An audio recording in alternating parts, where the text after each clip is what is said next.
Hey, love bugs. It's Yvonne, the Motivator Man, and thank you for joining me today on Dear Daughter. And I hope you are doing well. As you can see, I'm very bubbly myself today. It's been a good day, and why not pass on, those good vibes all the way to you? So if you didn't have a good day, here you go. Here you go. Here's my good vibes. Here my good vibes, and you take them and let your day just start being a little bit better. If we can't help each other out like that, what can we do? I know you're saying, girl, your hair. Last time I saw you, you had the forelocks because, that's a protective style. And I'm on this journey of natural hair. I've been growing my hair since April. When I started last April, all the sides was cut off, and I had a little bit up here. And you see, I got all of this right here. Yes, the shrinkage is real when you have 4C hair, and that's what I have. And I use Brew products, and the reason why I want to bring it up is because for a whole year I've been using her products. My hair is healthy. It has grown. My scalp isn't as itchy because I have an itchy scalp. So anybody who really wants to transition, or you're in that naturalista stage and you're looking for products, check out Brew. It's BREEWOO. And she's on Facebook, Wendy Woodard. When you go to order, just let her know you heard about it from Dear Daughter. She'll be happy that you came on by. Well, love bugs, I want to talk to you today about two words: fear and courage. And I know you're saying, well, those two words don't go together. They absolutely do. I was standing in a grocery store many, many years ago. My daughter was little. My daughter right now is 35, so she was little. You know how long ago that was. Told you, girl, got a little age on over here. But I'm standing in the grocery store, and back then they used to have these little motivational cards and stacks, and they would just sit to the side. So, just where the magazines are, give you a little something to do, and they hope that you buy it. And if they were like $1. And I usually didn't pay attention, but this one caught my eye, and it said, courage is fear that said its prayers. That's deep, isn't it? I'm gonna say that again for y'all in the back that was chatting while I was talking. Courage is fear that has said its prayers. And that really resonated with me because at the time, I was definitely addicted to cocaine. I knew that I was addicted. Even though I worked Monday through Friday and was sober, I was what's called a weekend warrior. And from Friday around 6 o'clock, my face was frozen till about Sunday, 1 or 2 p.m. And you say, well, why wasn't your face frozen after then? Because I had to sober up. I had a 4-year-old, just, when I started, a 4-year-old, and she had to have her hair combed for school, and, I had to get stuff ready. So I had to get myself together, shake myself, sober up, and get ready for the week so I could do it all over again. And I could run to Friday at 6 o'clock so I can, get high, and I could disappear into a coke high and a drunken stupor and all that other stuff that you can do just to take away pain. But this card I held in my pocketbook. I put it in my wallet. And every time I would have to, go in there to get money, I would see this card and it would just glare at me. Courage is fear that has said its prayers. Now, unfortunately for me, who I used to get my cocaine from, he was open 24 hours a day. You just knocked at the back door and you just come on in and he's just sitting there. It could be 2 o'clock in the morning. He frying some bologna. He black, right? He frying some bologna or some chicken or something. And you just sat down, you had a plate to eat, you purchased what you purchased, shared some with him. He was a very savvy businessman. He got all of your money, but you never left with all of your product because you always shared it with him because he fed you. You had to eat first because it took away your appetite. So, I had access readily to my drug of choice, which was cocaine. At that point, I had laid off of everything else and just doing coke. Like coke was so much better than acid or so much better than, weed. It was still a drug. Yeah, like we fool ourselves, don't we? So anyway, every time I went into my pocket, I would see this card and it would just remind me, courage is fear that said his prayers. Now, I was raised up in a Southern Baptist home, all the way back to John the Baptist, Southern Baptist. All we knew 24 hours a day was Jesus and him alone. My mama is a deaconess, and we were raised up in church. We were the last kids that listened to WBLS. Can you imagine that? I think I was in junior high school, going into high school, when my mother allowed me to listen to WBLS. And we were some of the last people to get cable on the block. It was so embarrassing. But my mother wanted to hold up a level of holiness in our house and with our children. And WBLS played that type of music. And all we listened to was WWRL, and that was gospel. Unbeknownst to my mother, 7 to 8 o'clock at night, they played rhythm and blues for 1 hour. My mother didn't know because my mother prayed from 7 to 8 o'clock at night. So we would sit by the radio, have it down real low, and listen to rhythm and blues for that 1 hour. And then, when it was off, we knew my mom had finished praying, so we got up, act like we was doing something. Fast forward. So as I'm going along with this drug problem and really coming to a point of I'm sick and tired of being sick and tired, but not knowing how to stop this vicious cycle of all this pain that I had, I kept saying, courage is fear that said his prayers. So I went back to praying again. And even though I was still getting high, I was still praying, God, deliver me, deliver me. So I'm going to tell you, if this is a creation, which it is, then there's a creator. And you need to go to your creator to fix a problem, because there's nothing you can do, anybody else can do, or anything can do to fix it, because it didn't create you. So I had to go to the creator and say, hey, fix this problem. See, the problem wasn't the drinking and the drugging. The problem was the reason why I was doing that. Where was the pain coming from? Which I didn't find out until years later. But I was just so happy to stop drinking and drugging, and the behavior that goes with it. I didn't care. I didn't. But I had to look at the problem, the reason. If you live in a house and you have an electrical problem, you call an electrician, because if you don't, the wires will catch on fire and your house will burn. You would never let an electrical problem go without having it fixed. If you have a plumbing problem, you call a plumber to fix the problem. You would not let a plumbing problem go, because everything would back up into your living room. Your house would stink. It would just be a terrible situation. But as humans, we allow our problem not to be fixed. And we go to outside forces to fix it. And then we're disillusioned when we don't have a solution. Because the only solution you can have to a problem you have is to go to the creator and say, hey, I've got this problem. The creator created you. He knows that you have the problem, but he's not going to interfere as long as you allow that problem to continue. Come on, are we communicating here? As long as I'm taking drugs to cover up my pain cannot be removed. So there was nothing that happened except for me to continually pray, God, please, I don't want to get high, but Friday night, I'm getting high. Saturday night, I'm getting high. Sunday, I'm getting high. But I'm praying there's a problem. And the creator's saying, yeah, but you're not allowing me to give you a solution, because you're using an outside force to solve an inner situation. A lot of you are going through stuff because it's not an outer me, it's the enemy that's getting you. Because we look, oh, she's an enemy. She's not an enemy. You're the inner me. Your inner me is your issue. I'll tell you why, especially for the young ones. Oh, she thinks she's cute. The only reason why you say that is because she thinks she's cute. You take out she thinks and just leave she's cute. Because you never say she thinks she's ugly. So there's some truth in that sentence. And you're upset at the fact that she's living her truth, because chick is cute. She don't have to think it. She looks in the mirror, y'all look at her, she's cute. But y'all girls kill me with, oh, she thinks she's cute. No, you think she's cute and you got a problem with it. You know, there's a problem. There's a problem. Because there's an inner me. Your inner me is fighting with you.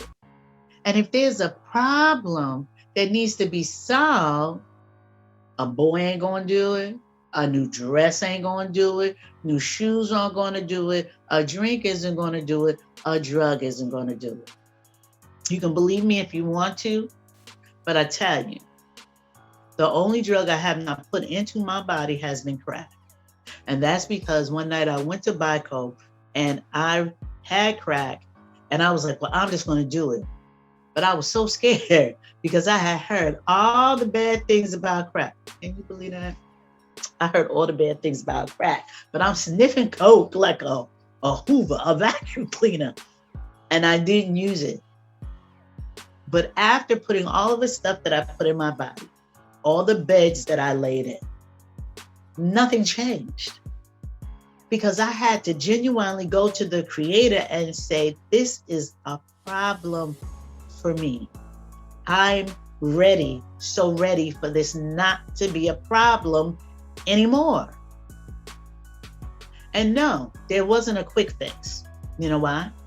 Because I continued doing what I was doing.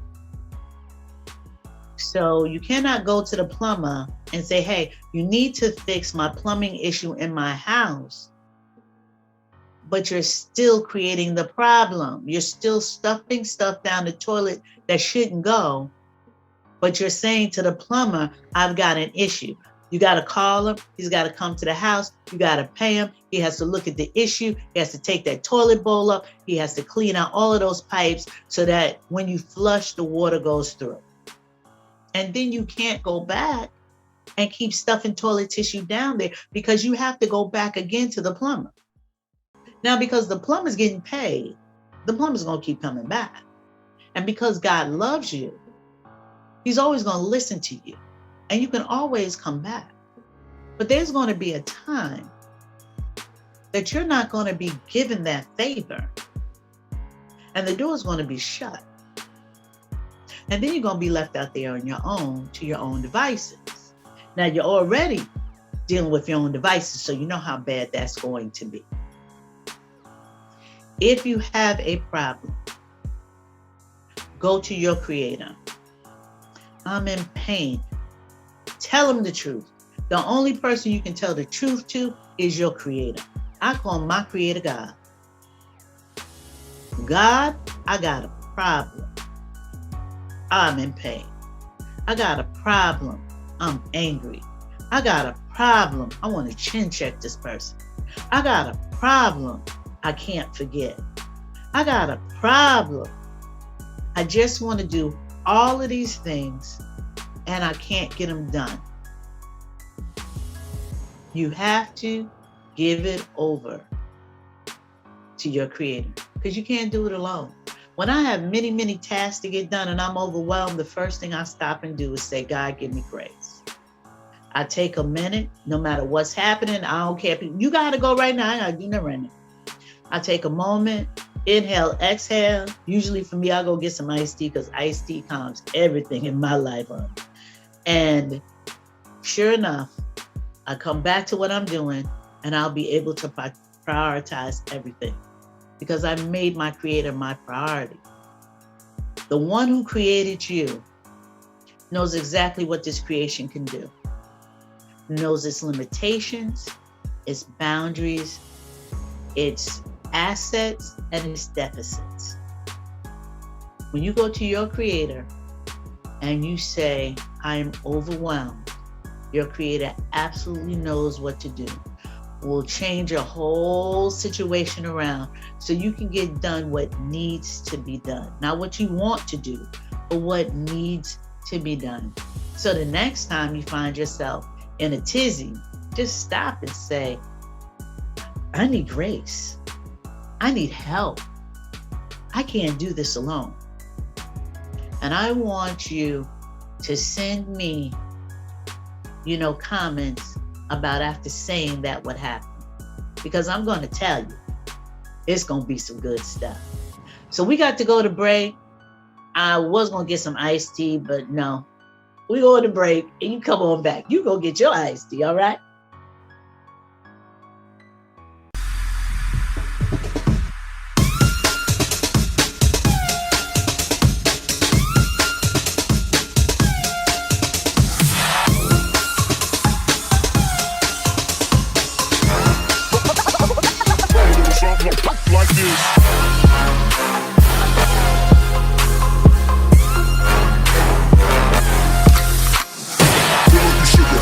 I took it. She said we should hook up the boyfriend and boogie. Don't know me, then look at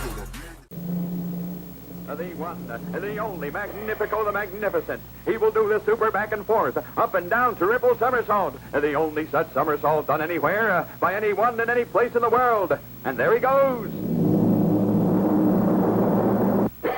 He made it. What a man. Say, but there's Joe the Schmo. He doesn't look very happy about the whole thing. He's going to try the super somersault, too. And better be careful, Joe. And there he goes, and Joe says no. But why, Joe? Joe says no again. Oh, Joe, you schmo. Don't be a schmo, Joe. Be in the know, Joe. Religion and race just don't count in this place. So be in the know, Joe, wherever you go, Joe. Remember that, Joe, you won't fall on your face. I'm David Axterby of Long Island Telecom. We are your cellular superstore. We have the best in no-contract cellular on every carrier in the United States. We also do portable MiFi units, home phone service. We could beat your cable company at their own game by providing you very inexpensive TV, and we are a Sirius XM dealer as well. We can create a website for you, give you a special corporate email, and we do credit card processing. 631-833-9679. Welcome back, love bugs. And if you're just now tuning in, it's Dear Daughter time. And I'm chatting with my love bugs about fear and courage. And I was talking about a card that I used to carry that said, courage is fear that has said its prayers. And I want you to understand that this creation called you is fabulous. But every now and then, it's going to need some maintenance. Now, for me, my maintenance is prayer. If stuff is going buck wild, I'll just start screaming, yelling, praying, because don't nobody pray like me. I'm telling you, you don't want to be in the house when I start praising God. It's out of control, because I got a lot to be thankful for. But when I come out of prayer, it's like vacation for me. It's like I just came from Hawaii. Whoosah, I'm ready to go. You know, that's just for me. And before break, I was discussing, if you have a problem, you have to be honest with yourself and honest enough to go to your creator, because this is a creation. This is the creation. It was created. And go to your creator and say, I've got this issue and I need help. And I need you to help me. And I'm telling you, the difference, it is awesome. It is awesome, because when we try to do things in our own self, we mess it up. We mess it up all the time. And I don't care what you say or who you think you are, my last name is still Mann. And trust me, those beds I was in, I was supposed to come out with a last name and I didn't. For all of y'all trying to find love in the wrong places, I adjure you. That's a church word, y'all. I adjure you to find love in you first, because you won't have to look for love in all the wrong places. Darling, love will be looking for you. When you give it out, there's nothing that can happen except for it to come back. Now, talking about this creation and how you need to go to your creator for something that's going haywire. I'm in pain. I'm hurting. What are you hurting from? I'm hurting from a broken heart. Well, why do you have a broken heart? Because I interacted with the wrong person in my life. Well, why was that person attractive to you? I don't know. Yes, you do. I didn't want to be alone. Everybody else had a boyfriend. I wanted a boyfriend too. I'm struggling with my sexual identity, and I thought that person in my life was the right thing to do because nobody understands what I'm going through. Oh yeah, you didn't think I was going to touch on that, right? Yeah. I've been 22, 20, 21, 22, 23, and 24. And if that's your struggle right now, you're not going crazy. There's so much out there to choose from. What I will say to you, God loves you. Go to your creator and be honest and let him know about your struggle. There's not one struggle that I have that God is not a part of. See, what happens is that we do stuff, right? And we plan stuff. Like some of y'all got a 5-year plan already. Go ahead, raise your hand. You got a 5-year plan already. The thing you didn't do is you did not go to your creator and ask, what is your plan and where do I fit in it? We always go to God and say, here's what I want to do, make it happen. God's not Burger King. He's not holding the lettuce and holding the pickle and giving you the hamburger that you want. Have you ever thought of there's a master plan for your life that might be much, much better than what you have planned? Well, I know what I want, right? But do you know what you need? And that is a big difference. You have to have the courage to say your prayers, to get over your fears. A lot of things that happen to us is because of fear.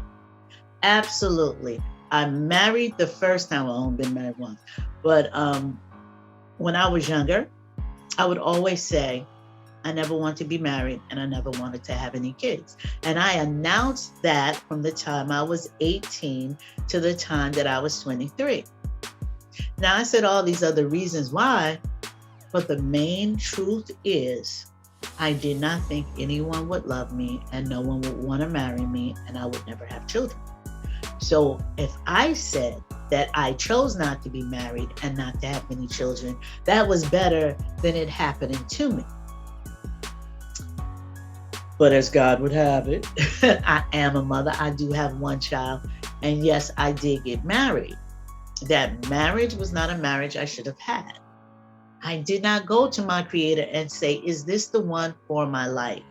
I just jumped in it. And when it got bad, I said, oh God, can you make this right? And he was like, absolutely not, because that's not who you're going to live your life with. So fast forward, here it is 30 some odd years later. Yes, I am still single. Yes, I am still praying. And I know that God's going to bless me with my husband. But see, I know now the difference between marriage and being married. And a marriage is a ministry. And the person that comes into your life is supposed to lift you up and push you. Lift and push, like a good bra child. Lift up and push you to where you're supposed to go. Not take away from you. Not keep you in a state of hysterics. Not abusive. We really have to look at love differently. Oh, he looked good. Okay, and when he 80, he ain't gonna look that good. He may still look good in your eyes if you love him, but he's not gonna look the way he did when he was 20. Oh my gosh, he's so good in bed. Okay, he's satisfying your flesh. What about your spirit and your soul? Because he about to rip your soul right out because he ain't no good. And then your spirit's gonna be tossed, and now you're walking around here acting crazy because you let the wrong person in your life. Always go to your creator. Ask your creator. Oh, Yvonne, that don't make no sense, really? Okay. Went to an event, met a milk dud, what me and my daughter call. They're tall, dark skin, like over 6 feet, bald head, look fairly good. And sat down and started talking to me and, was very, very interested. First thing I peeped out was this was a women's empowerment meeting. Why was he the only guy? Everybody else dropped off their daughters and left. He didn't even come with a daughter. Number one problem. And he was in everybody's face. Number 2 problem. And number 3 problem, oh, let me have your Facebook page. Honey, I'll be 60 in July. What some old bruh want my Facebook page for? Anyway. Continue forward. We had a very nice conversation. Of course, he hit me up, sent me a friend request. I waited a couple of days and I received his request. And, hey, it was nice to meet you. Let's go out. It was nice to meet you too. Did not answer the go out part. Not yet. So I simply said to God, one sentence, show me what I don't see. And this is how you know God is concerned about what concerns you. In my spirit, I heard, go to his Facebook page. Oh no, God's not going to tell you to go to anybody's Facebook page. Honey, God will tell you to do whatever you need to get whatever He wants you to get. I go to his Facebook page and it is nothing but women constantly for an entire day. I checked the whole thing the whole day, trying to get his attention. Now, one person did he respond. He gave a smiley face, thumbs up, but never, hey girl, how you doing? Yeah, no. I did this for 3 days. This man did not answer over 12 women vying for his attention. Now, do you think that's somebody I want to be involved with? And isn't it nice that I said, God, show me what I don't see? And he took me straight to his Facebook page. And what I could not see when I first met him, over him being very nice looking, somebody I would have dated, would have wanted in my life just from exterior. He sounded like he was very intelligent, like an intelligent guy. So he looked good and he's intelligent. Okay, you got the top two for me, baby. But he was a hoe. Now that means that I would have to go through what I've already gone through. No. Just a smart chick. Thank you, Father, for showing me what I did not see, answering my prayer. On to the next one. Gotta go. Fear. Courage is fear that has said its prayers. Because I was fearful of falling into a terrible situation, I immediately prayed, show me what I don't see. There's absolutely nothing that I do that I don't put God in it. I had a friend laughing when I got my nose pierced. I was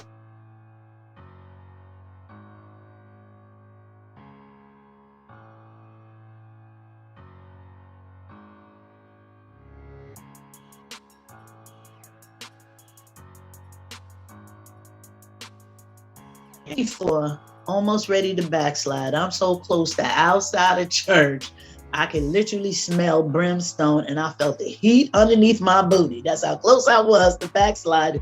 I said, I'm gonna get my nose done. I don't care. And in rebellion, I did it. Right now, I don't have my earring in because from the day I did it, and it's gonna be 6 years coming in September.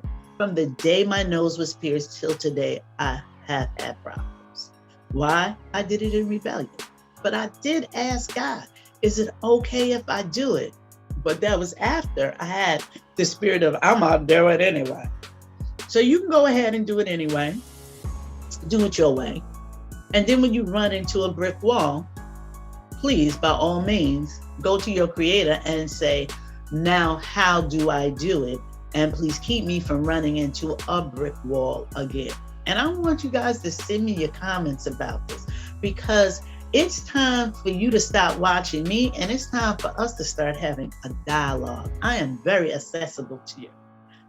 Very, very. You can contact me. You can send me comments right here. You can go to my Gmail, Yvonne Mann 07 at Gmail, and send me your comments. That's YVONNEMANN 07 at Gmail. For those of you that might be hard of hearing and you're checking this out on TTY and you're looking at it, it is YVONNEMANN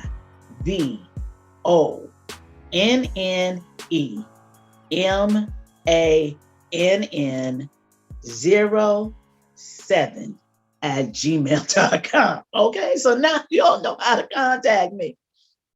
And send me some comments, because I really want to help you get to the place where you're living a life free of all of this mess. Now, there's always going to be stuff, but if you have the tools, you can build any house.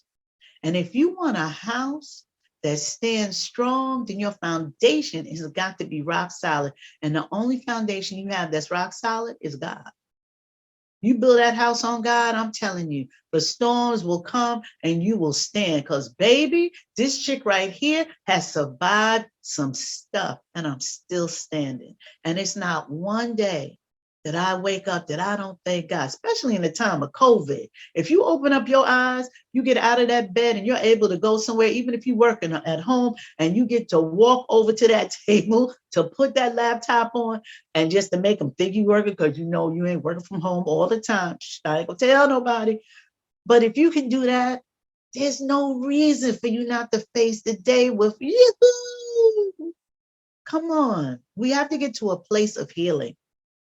Go to your creator. You don't have to tell me. You can if you want to. Your secret's safe with me. I'm covered by I can't tell nothing at any time. But go to your creator. Tell him the truth. Get yourself together so you can live the good life. And make sure you come on back because each week we are going to be having some common discussions in an uncommon way. So until next time, love bugs, hugs, smooches, kisses, and daps, if that's what you want. I will see y'all later.